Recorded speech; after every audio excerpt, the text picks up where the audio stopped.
All right, record on this computer. Before we do that, did I tell you about my listing? That No. I put it, 5 minutes, 2 minutes. I Okay. put it in on January 15th at 6 a.m. By 7:20 showing time, thank God. I had the first showing. By 7 p.m., I had 9 printed offers in my hand. I listed it at 404. It sold for 435. And then after the inspection where he found 2 outlets that were no good, they reduced the price $5,000. But the sellers, I felt terrible that the sellers were still happy. I did get one with an escalation clause, but it was for $5,000 over the highest bid, but it was conventional financing. And I said to them, cash is a sure thing, but it's your choice. What do you want to do? Because that would have made that one 440. Yeah, but then if it doesn't appraise and you have to go through that gyration, and now you are non-contingent, right? Yeah. So yeah. Inspection now. And we're back in that market where, cash is king. It's more about what is it going to appraise, and do we want to have to go through that whole gyration and risk that when you've got cash? And my guy from Ecuador is cash, and he can pay up to 500, but he's just trying to figure. But you can't get anything downtown for 500.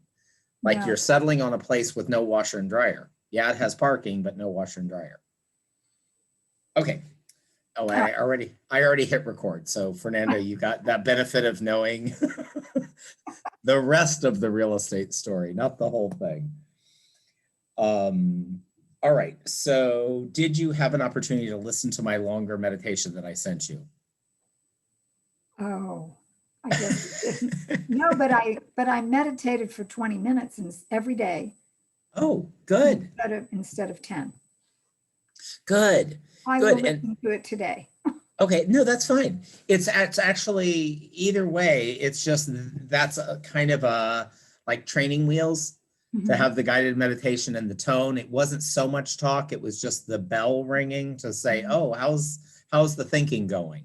Oh, okay. Because when I get that reminder tone, it enables me, it'll catch me if I've gone down the rabbit hole. And it seems like either I'm right at the surface, like I catch it at 1 or 2 thoughts in, or I'm 15 thoughts in and planning my day. And I'm like, wait a minute, I'm just sitting here thinking. I'm not even meditating anymore. Today wasn't so good. Today I couldn't. Thinking didn't work, not now didn't work. And it was nothing earth shaking. It was just that I just kept wandering off to places. I mean, I was wondering about a friend that I met 40 years ago that I haven't seen for probably 15, 20 years. And why did I do that? I have no idea. Just wondering where she is. And that's a very good point, because it's not always something that is top of mind or what anyone would find stressful or whatever, whatever. I'm sure when you had 9 deals going, just that accumulation of all of that, so when there's something external, then it's like, oh, I can attach this meaning to why it's more difficult. So that makes you feel a little bit better, right? Because it's like, oh, good, there's something out there. But then when there's really nothing going on, there's a tendency to be harder on yourself, right? Because it's I just said, oh, well, because good. I'm so zen. Is that the word? These days. And that's a byproduct of all of this, because we learn that everything's going to be okay. Everything, even if it's not okay, everything is going to be what it's going to be. Yeah. And so we can fight it and resist it. What is the saying that I love? There's always going to be waves, but we can learn to surf. So like that's your option. You can't just count on it being calm seas. There's always going to be waves in life, so you better learn how to surf. And that's kind of what this is. It's like getting the skill set to roll with what is. I have fallen in love with that Jeff Warren on Calm. He does these daily things now. I listened to him too. I want his job. He has a job. You need his job, but you have to move to Canada. I know. I Googled both of them. Okay. I wanted to see what tomorrow looked like. Yeah. And it was a picture of her because I listened to her too. And yeah, I like him. He's just a different approach. He's real laid back and less formal and fun. Yeah, I like him too. Yeah, but I loved what he said the other day about, and just on this topic that we're discussing, this, I don't know if you listened to it, but it's, can I live with this forever? You know, like, you know, and it was a really hard one for me because, you know, some of the things that I, you know, have used this practice for is like my claustrophobia and things that are really unsettling for me, you know, just like right at that edge or even beyond edge. And so, like, again, in the MRI, when I'm having like a panic attack, like it's an anxiety attack, basically, and to be able to draw on these practices when it's an acute need like that, like you really need to be still. And so he's saying, can I live with this the rest of my life? You know, and it's like, okay, I guess, provided my life's over in a couple of minutes. But I don't really want to see the whole rest of my life, you know, in this state of mind. But it's just a way of the way, you know, it's people in my industry say it is like leaning into it, or just like not running from it, not backing away or shielding yourself, just kind of leaning in and feeling it a little bit more, the scary thing or whatever you're worried about. Mm-hmm. And it was just another way of saying that, you know, part of what inevitably comes up for many practitioners is this realization that inside a meditation and outside, there's impermanence. So whether you're feeling good or where you're feeling anxious or where you're feeling depressed or whatever it is that the feeling is, it's impermanent. You know, that's just the way life is. Nothing really lasts forever. So I think what he's doing is he was kind of taking you down this path that's really not going to happen, but saying, okay, well, what if I had to? I'd figure out a way to be okay with this instead of fighting it and avoiding it and going around it. It's like, well, if I've got to live with this forever, I've got to learn how to live with this, right? I can't run from it anymore. I can't hide from it anymore. And that's kind of this process. And then recognizing that you don't have to live with anything forever, mm-hmm. you know, because things change, whatever, even the biggest things that we have to deal with in life, we settle into, you know, we get accustomed to whatever that is. We come up with tools to lessen that pain or to kind of equalize like that self-inflicted isolation we've been enduring this year. Yeah. We're used to it now. It's not a big deal anymore. Exactly. So if you would have asked us in March, you know, the middle of March when this all came along, oh, well, in a year, you know, or in 11 months, because we're coming up on 11 months, it's going to be in a couple of weeks, you know, and in 8 weeks, it's going to be a year. You know, can you do this for a year? Well, I was already like, oh, I can do this for the rest of March, you know, but if someone would have asked me, can you do this for another 10 and a half months? No. You're right. You would have like, oh, no, I can't, you know, and just like this agent that I saw, I don't know if you know Bunny Longwell, but I haven't seen her in forever, but I've known her for 20 years. But I mean, I haven't seen her probably in 3 years, but we used to see each other and run into each other at the time, but we just haven't crossed paths. You know how that is. There's no path to cross right now. And so I haven't seen anyone really in the last year, or at least let's say 9 or 10 months. But she's a hugger, and I know this about her, right? So I'm already nervous. It's freezing cold. We're standing outside of this building downtown. The wind is blowing and everything else. And we see each other, and then there's just like this pause as we stand there apart from each other, and she Gotta just go like like sticks this. her elbow out. She sticks her, and I'm like, I know, right? And we elbow bump. And and I was talking about that, and she's like, I know, I'm Italian. I can't not hug. It's killing me. Like, it's all I can do to keep my arms by my side and not hug people. But I've been dreaming about it. But anyway, so I'm glad that you're able to stretch the meditation out. And um, I'm not sure, like, well, I'd be interested to see where Fernando is with that, because he's got big stuff going on, and We he's not missed got, you today, Fernando. yes. But he doesn't have the chops that we do, right? He hasn't been at it as long, right? He hasn't been going at it as long. Am I a But veteran yet?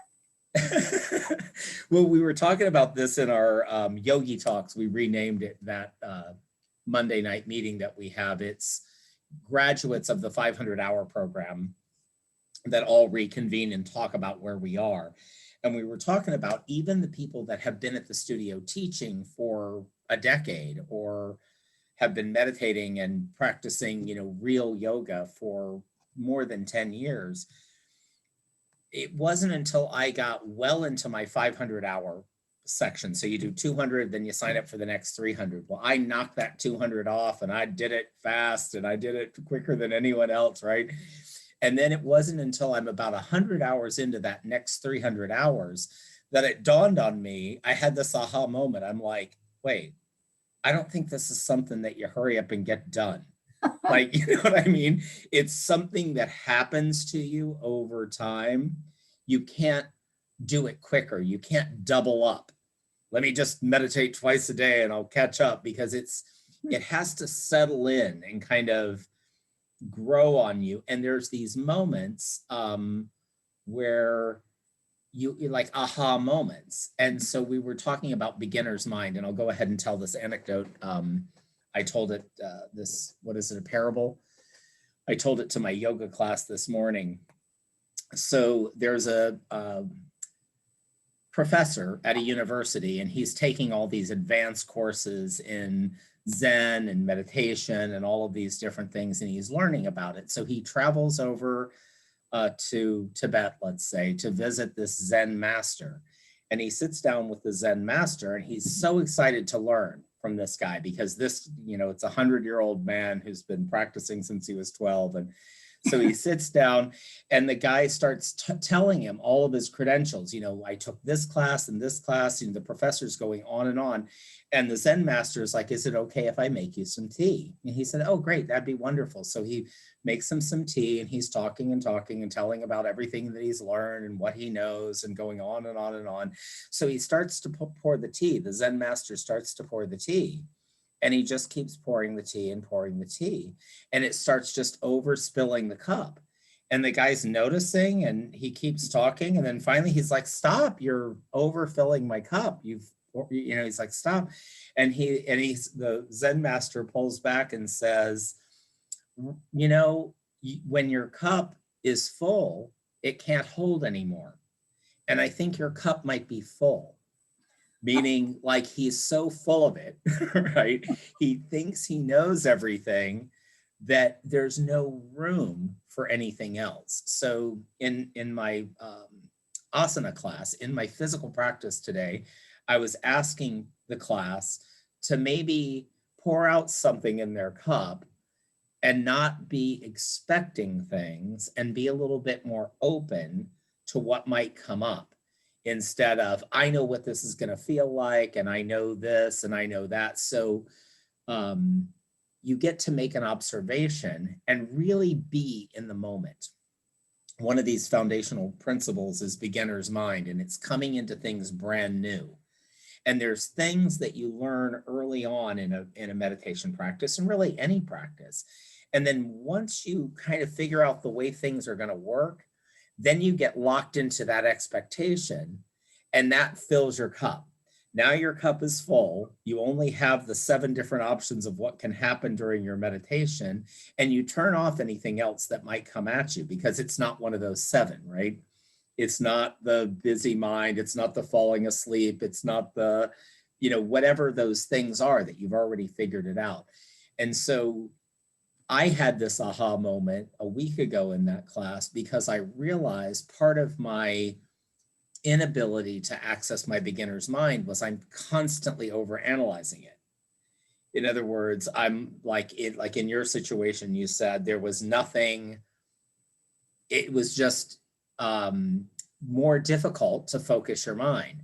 And it wasn't that there was anything earth shattering. It wasn't that there was anything going on, but being open just to go, okay, that's what it is. Instead of there has to be an explanation or I have to figure that out, just going, oh, that's interesting. That happened today. Okay, we'll revisit tomorrow. And many of the practitioners who've been at this for a while, and this doesn't come up usually for a few months, but it's this idea that it's nonlinear, the progression. It's like this. It's like the stock market or whatever. It's going up. Generally, you're getting deeper into the practice, let's say, but and you're gaining more insight. But with me, I find there's like a jump and then a plateau and then another aha moment and then a plateau, maybe, and then some days are not as good.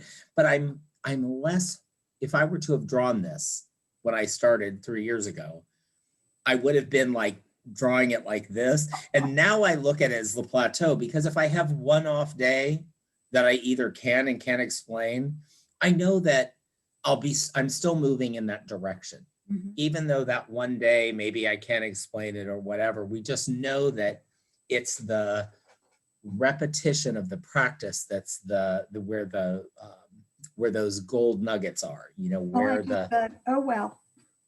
Exactly. And I tried.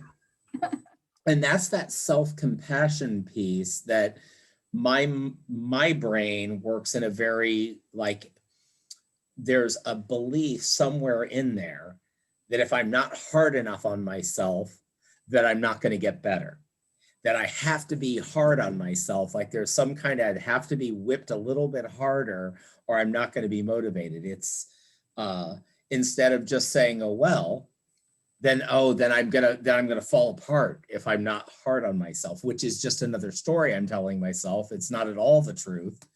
And so the practice bringing me awareness of the way things really are.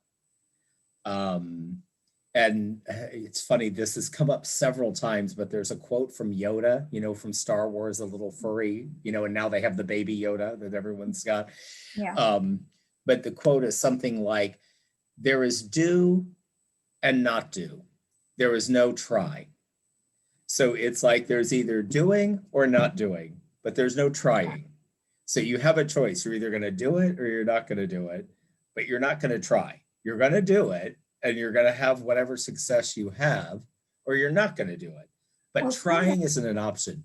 Some days I have this in my head where it's not a particularly wonderful session for me, that I have trouble.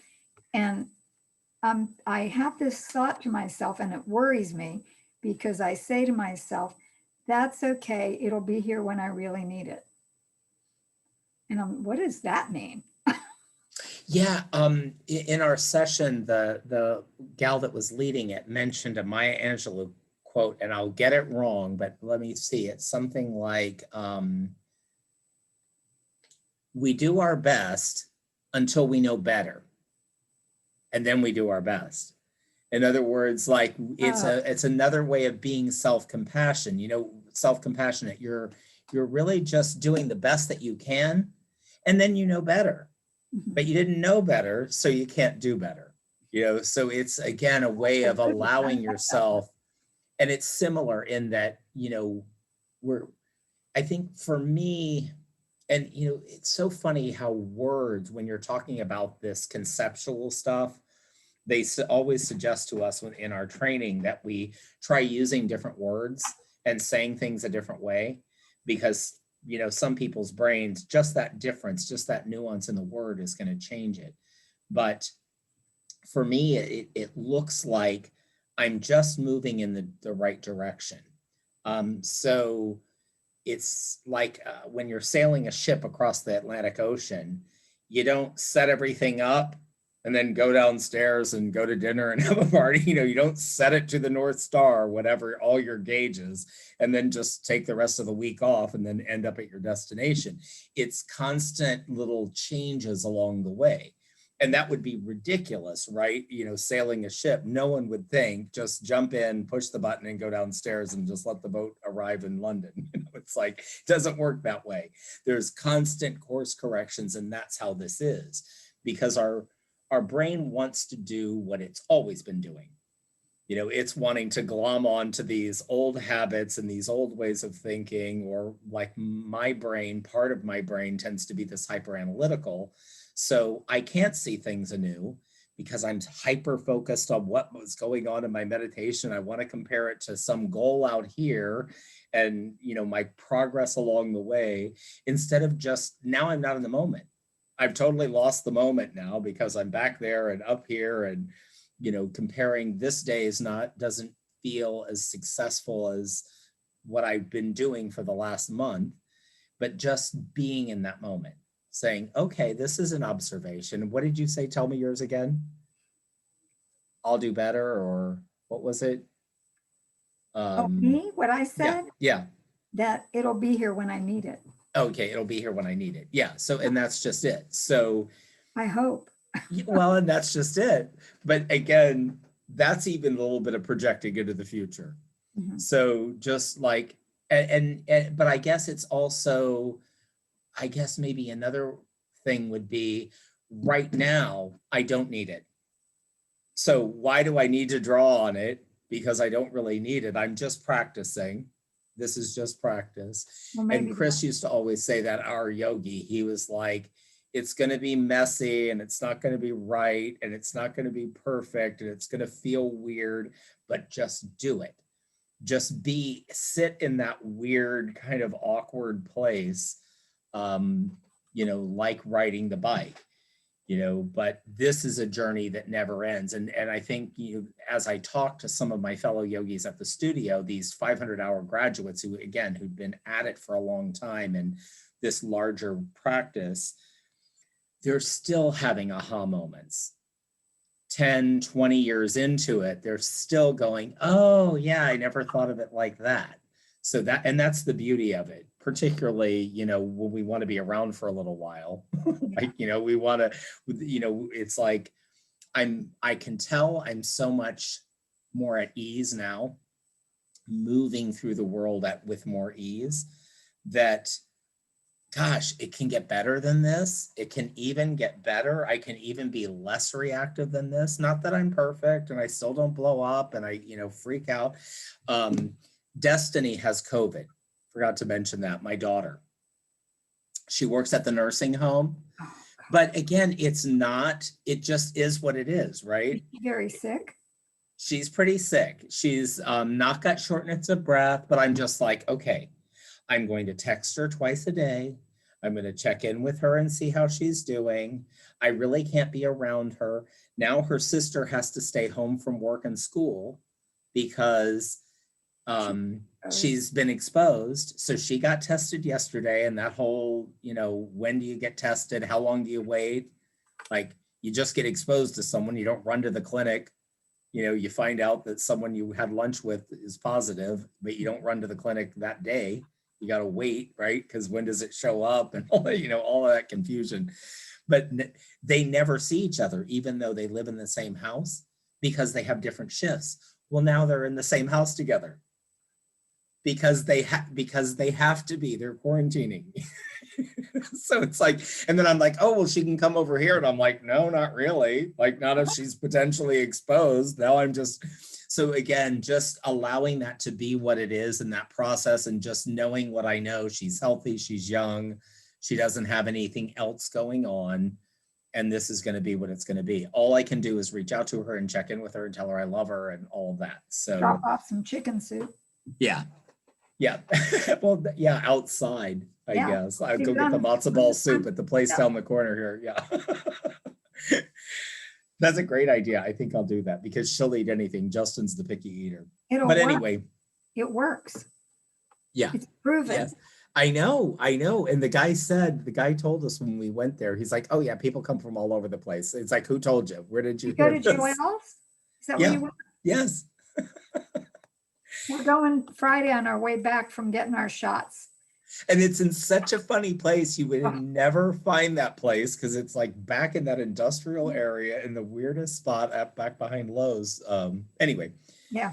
um, so I don't know if, since both you and Fernando walk, I wanted to try something if we promise we can do this safely. And it's about, and you walk where you're not crossing busy streets and things like that, right? You're in a park or, Yeah, mostly when I walk with my sister, though, I walk in a park. I don't like to go to the parks by myself. yeah, I get that. And with her, you're probably chatting, Oh, but no, stop. yeah. So if there's a place where you can do this safely, it's about an eyes wide open meditation. And we'll do this today. You know, you're not going to be facing me, but you'll be looking at something. And you're either going to be looking at something specific. So I did this the other day when I was walking, and it was in that twilight kind of time. So the street light was still on. Mhm. So I looked 4 blocks away at the street light. That's a tiny speck. And then I just focused on that. And so it's a visual thing. I know you're worried, right? I'm worried about the cracks in the sidewalk. I have to kind of look where I'm Well, going. and so this is how I dealt with that, because I'm in my neighborhood too. And, you know, even though the streets are fairly level and things like that, I don't want to fall.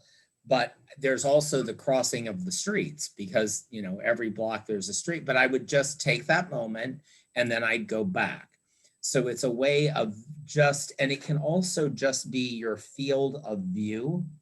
So you're not going, oh, there's a tree, oh, there's a car, oh, I like what they did with the front of their house. That's what I'm always looking, or, oh, look at, they've just got brand new windows or whatever. I'm looking at what's going on with houses in my neighborhood and their landscaping and all of that. That's kind of what I'm doing. And I know Fernando does this kind of walking meditation, but it's more about focusing on one thing. And maybe that's it. Maybe it's just looking at the ground in front of you. You know, but that it's just focusing on the one thing, narrowing the visual focus down to the one thing that you're looking at. And it doesn't have to be your whole hour-long walk, but a period of maybe 10 or 15 minutes of the walk where you're just not allowing the mind to take over. Because again, just an example, oh, look at the shutters on that house. They're cute and all, but they would never actually close the cover the windows, so they're just a decoration. And gosh, that annoys me. And why did they put all these concrete relief shutters on these houses here, giving people no option? And you know, and yeah, my neighbor chiseled his off. I wonder if I could take mine off, or I wonder how much it would cost to stucco the front of my house. You know, so, and this is just the way the human brain works, right? So that's the way walking through my neighborhood. And I think because I've been walking through my neighborhood for 9-10 months now, I'm over it. So I found Weeden Island again. I rediscovered Weeden Island, and it's beautiful. And it's more in nature. You're surrounded by nature and all of that. So it's given me something new to get attached to, but it's still just kind of allowing my mind to have the playground. You know, oh, there's a snake, or I wonder how many snakes here, or do we have any poisonous snakes, or are they black snakes, or like, no wonder they don't let dogs in this park, and, you know, all of those things. But instead, just focusing on the view. So let's just give it a try. So I don't know if you want to turn around where you can see. I have something I can look at. Okay. I'm in Sarah Beth's bedroom. Oh, okay. Okay, very good. She's got her birthday angels up there. I can just look at her birthday angels. Okay, there you go. And maybe just, how many of them are there? 21. 21, oh my God. Okay, so pick one, an important year, whether it's 21 or when she was 6 or something that you remember. Okay. Let's narrow it down. All right. Okay.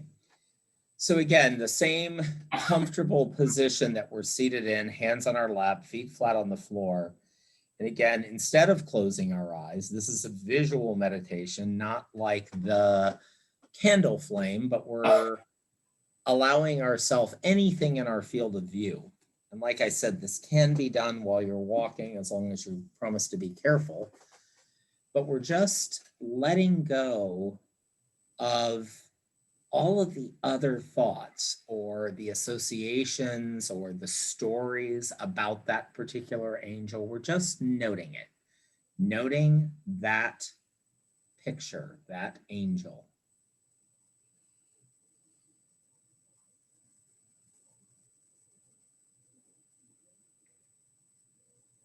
And just letting it come into focus, noticing the details of it. Again, maybe a little bit harder than our breath because there is a story attached, but we're not going to go down that path of the story. We're just looking at the object.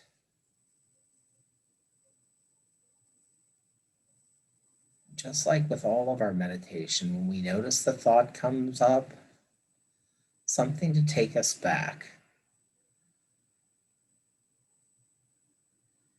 Looking at maybe how the light hits the object, the different colors.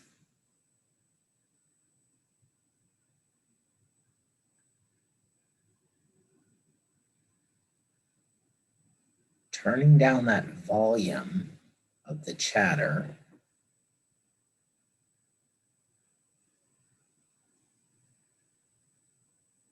Drawing our attention just to this one thing.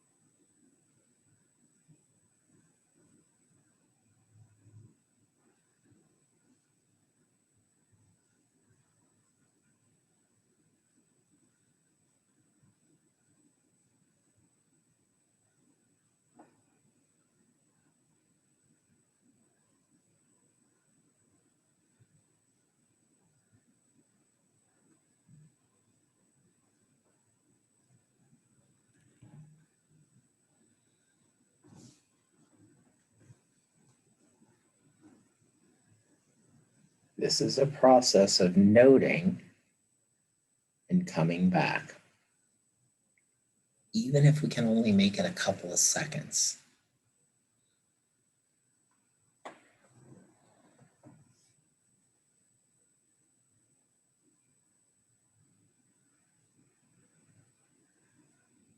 Maybe leaning into some of the details of whatever it is you're looking at.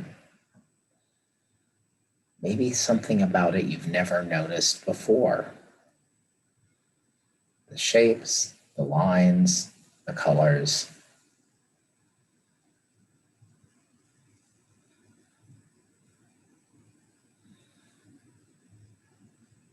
Allowing this object to be exactly what it is, and this process to be what it is.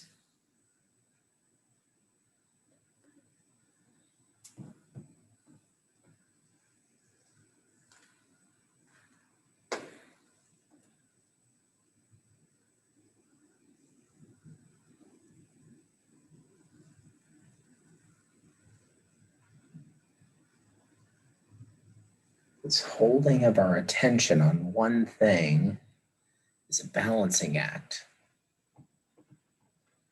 We don't want to be so laser focused that we're staring it down and straining.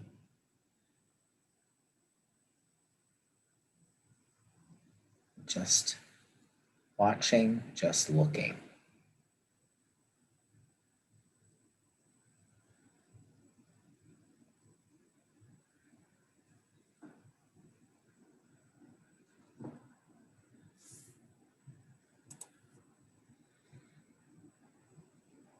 And in this case, something you've looked at and seen many times.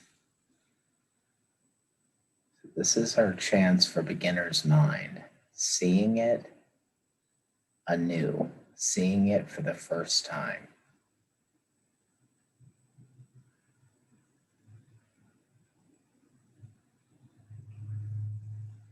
Looking for that thing you've never noticed.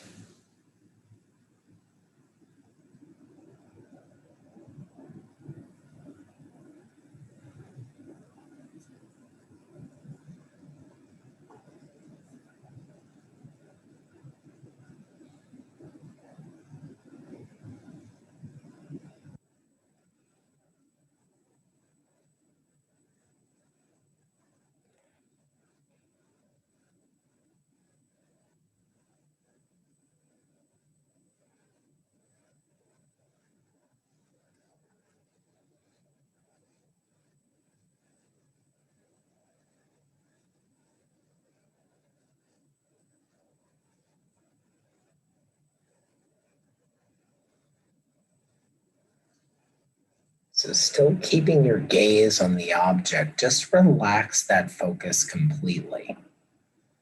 And let the story fly, whatever it is that you want to tell,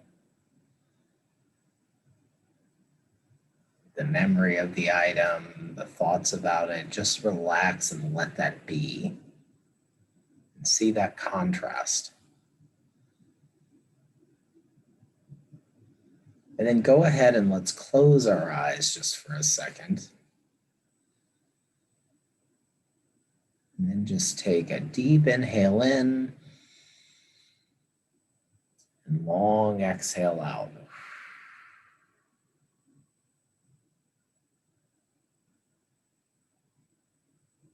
And then go ahead and open your eyes.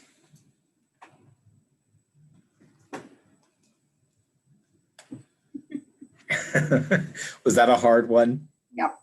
Yeah, because there's a lot of emotion packed into that. Like a doorknob would have been better, I think. I picked 18, and that's when she graduated high school and left for Emory. And Yeah. A lot of story, but you've done that. Yeah, but again, okay, still, like it's okay.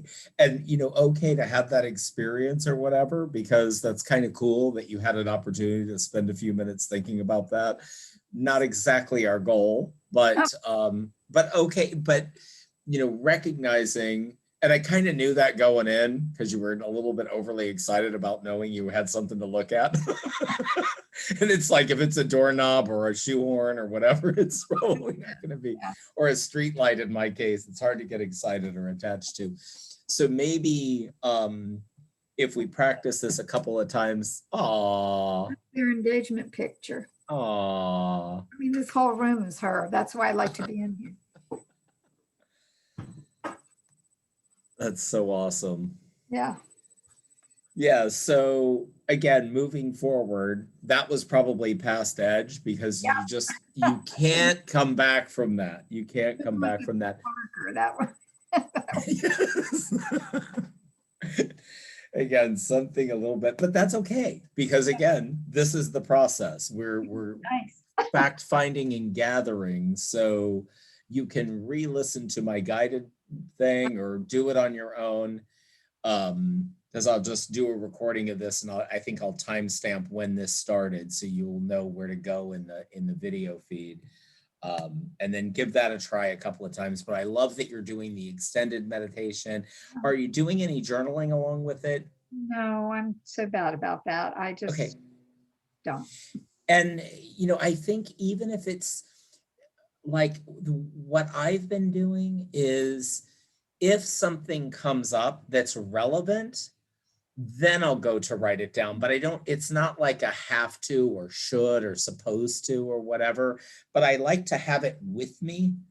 So that, and even if it's something big, like something came up the other day, I'm going through this 28-day series with another coach, and something came up, like big came up in this process. And I'm just like, okay, I'm writing that down, like, because it will derail me if I don't write it down. So it's just like that foot falling asleep and thinking you can't move. It's like there are definitely times when there's something big enough or important enough to write down and stop. You can come back. We've done this enough times. We're not going to lose it if we come out to write one sentence down and come back. So you always have that option, but I just like to keep my journal with me, even if I'm not going to write down. So I might only write down one of every 5 times I meditate, but I like having it handy. So when that one thing comes up, I can note it. And it may not seem significant, but things like you just experienced, you said, where it was challenging and there was no reason, just that remembering, like, so when that happens again, it's like, oh yeah, well, that's what happens. That's okay. I know that there's some days that I'm able to be in that sweet spot at edge. There's sometimes like today where you're so past edge, you're just sitting there thinking about your daughter and all of the things. So, it's not really a meditation. The other night it happened to me. I was meditating in a different way at a different time in a different place. And I had to laugh at myself. And that's why I love this, this new Jeff Warren guy, because he is very funny. It's just like, it's like, okay, I'm just sitting here thinking, so that is just so not meditating. But I think just acknowledging that, okay, so that sometimes happens. I'm just literally sitting here quietly thinking about all the things going on in my life and bouncing around like a ping pong ball. Like, I think I envision the ping pong ball, like for the lottery when they're all in there, like that's how my mind's going. And it's like, I'm not even reducing it by half the number of balls. They're just all in there bouncing around and I'm just happily sitting there. It's like, oh wait, this is just me sitting and thinking, like, and that's why, like, today I like, and maybe there wasn't enough contrast in your brain today, but that just letting your mind go when you've been super focused. I've told you the whole holding the kitten thing. When you're holding the kitten, you don't want it to hold it so loosely that it falls out of your hand, but you don't want to squeeze it so tight that it's like trying to get away. So there's this just right place to hold a kitten, right? It's this sweet spot. And that's kind of how meditation is. It's this just right place.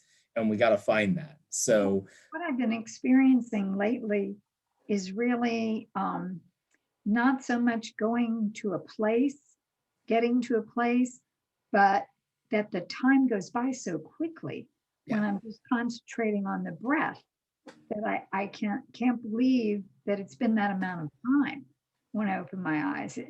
It's now I do cheat, and a lot of times I start with Tamara, but then I keep going. And then later I'll listen to Jeff just for laughs, like you said. Well, and I've been listening to Tamara in the morning and Jeff at night, and then I do, I usually am trying some of these things out too. So like when I'm out on my walk or, like I did the longer meditation, I listened to my own recording twice just to hear what that felt like, to see what that felt like. And I'm trying to grow them out a little bit longer. Just tell Google, my Google thing to remind me in 20 minutes and, set a timer for 20 minutes just so it goes off. And the same thing. Some days it's like, did something go wrong? Did I have another timer set? That couldn't possibly have been 20 minutes. And other days I stop and say, hey, Google, how much time do I have left? It looks like you don't have any timers set at the moment. It just answered me. And all of that is okay. And, and this isn't like, this isn't rocket science. And I love the perspective that this Jeff guy gives, because it's real world stuff. He was talking about, having a meltdown so that he's like in the middle of having a meltdown because he's got to get to work and write his meditations. Yeah, like that. It's so true. It's like about that. I thought that is Bob. I know, but I wouldn't be doing this if it wouldn't have been so helpful for me. You know what I mean? I wouldn't be so turned on by all of this if I wouldn't have benefited so much. So, and I think he's the same way, Yeah. even more so. He's even Yeah. more nuts than I am. Google him and you can read just a little bit more, not a lot, but a little bit more about his life. Makes it a little more interesting. Well, and Tamara had a weight issue. No, I didn't know about that. Yeah, she's had body dysmorphia and she's struggled with her weight and all kinds of things. Like that's something you learn about her as she shares some of her story in her meditations. And so maybe that's it. Interesting to be doing that for a living. Yeah.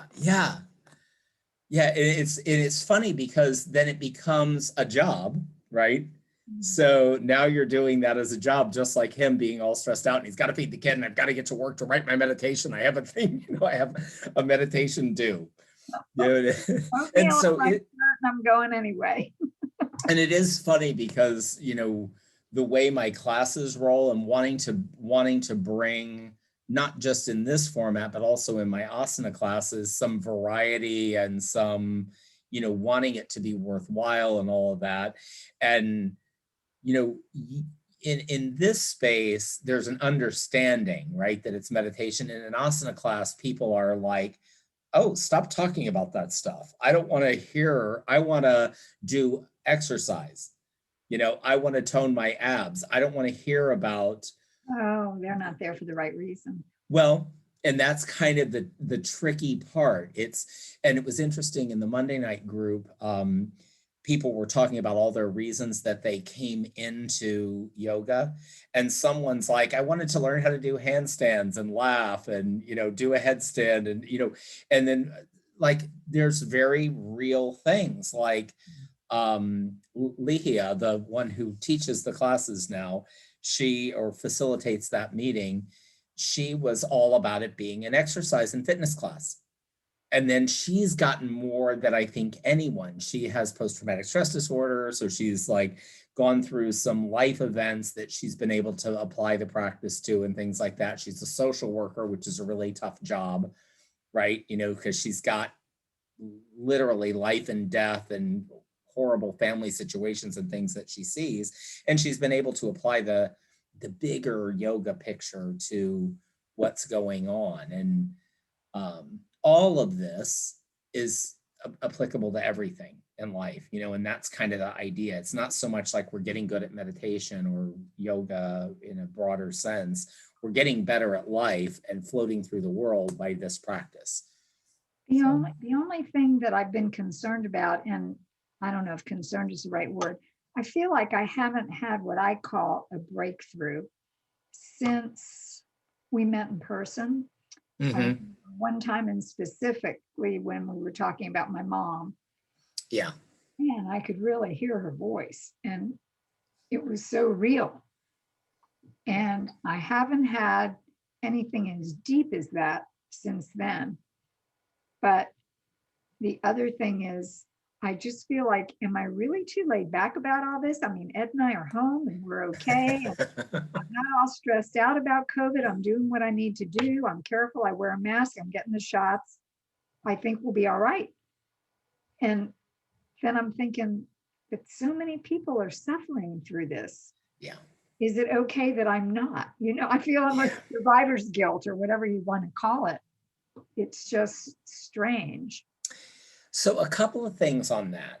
So there will be times where you'll have a moment like you said that you had. And we had this conversation back before because you were kind of with that goal in mind, right? I want to feel like I did when I was out at, where is it again? Canyon Ranch. I want to feel that way. I want to get, and so those things will happen, and they're nice little presence along the way, but the practice is so much bigger than that, as you've also discovered, because it's the way we move through life. So it's this shift of, and I had the same thing because I had a couple of moments like where I'm in deep, like deeper than I've ever been, like into this weird space. And then I would get like overly excited, like, oh, I did it really good, like, or I felt really good. So I like, it was, and then it was like, wait a minute. And we kind of had a discussion about that. I talked with that instructor and then I talked with Chris about it. It's just like, okay, so that's great. But really, that's not what this is about. Like, it's okay for those things to happen, but it's not the end game. The end game is when something happens out there in the real world and you don't have the same kind of unhelpful reaction or thought or say something because you're seeing things in a different way, or you think you can change them, or all of these misconceptions we have without our practice. So the practice helps us move more freely and easily through the world. That's kind of in a broad sense. It's just like we get our brain in balance and we notice how our brain works. Or again, this little bit of Jeff that I love, because it's the being able to laugh at ourselves. Because now when my brain starts to do that, like I wake up in the middle of the night and my brain starts to go running away with whatever it wants to run away with, I go, oh, there it goes. It's doing that thing that I've seen a million times in meditations now. And I know that that's not real. Like, I know that that's just my brain wanting to tell me it's wanting to go there because that's what my brain does, right? So being that witness, and that's more that, oh, look at what Rob's brain is doing, instead of, oh my God, and I just go fall off the cliff with it. I just let that thought carry me away. And again, you've heard me use the example of sticking your toe in the water. And there's those times when I wouldn't stick my toe in, I'd just jump hold my whole body in and get swept away with the rapids. Now it's like, oh, look there, that's danger. Like, I don't want to go there. Like, that's not going to help me jumping in that fast moving river. I'm taking my toe back out. So those are the kinds of things that we're getting at. And all of us get to those are the discoveries and the breakthroughs that you'll have, like these aha moments, like me thinking I've got this beginner's mind thing. I've really got the beginner's mind, and I'm really able to see how today's meditation and this is, different. But then my brain wants to start doing the whole spreadsheet and analysis and checklist and, comparing it. And then how do I make it better? And all of these other things. And it's just like, no, now you've left the moment, you've lost beginner's mind. And so even though I thought I had it, that there was just a big aha moment, that it's like, and it's okay. It's like, it's okay. I had to have that thought for the last 11 months that I had beginner's mind before I realized that I really don't have it yet, but we never have it. It's a moving target, as is our brain. That's why a regular practice is so important, because just like anything else, you'll go away for a retreat or whatever it is, a workshop, and then you'll be able to float through some things that come up the next couple of weeks. But if you're not continuing to go back and revisit the practice, then your brain's inevitably going to go back to the way that it was, because we didn't get here overnight. It took, in my case, 50 years for me to get to this point where then I'm just kind of going, oh, wait, okay, there it is. Those habitual ways of thinking are coming back that don't help me. They're not real. They're not true. So that's the aha moment, more than it is not that those things won't happen, these cool kind of feeling good things, but we have to be careful with feel good. And we've talked about that. Feel good isn't necessarily a good gauge, because it usually is a little uncomfortable when you're at edge. It's like, why isn't, this is hard. And Chris used to always say that. And it's like, what does he mean? Meditation's hard. Like, it's not like lifting weights or, all these other things that I attribute being hard, or, listing and selling a property. That's hard, and being under contract 4 times, but just sitting and meditating isn't hard until you really do it. And then it is hard. It is hard to sit with yourself when it's a day that your mind's particularly busy and you're just sitting thinking. And then you start doing Why am I doing this? I'm just sitting here, like you said. What am I getting out of this? Anyway, it's all good stuff. Yes. Peace of mind. All right. Well, we'll see you next week. Okay. All Bye, right. Fernando. Bye, Bob. Bye-bye.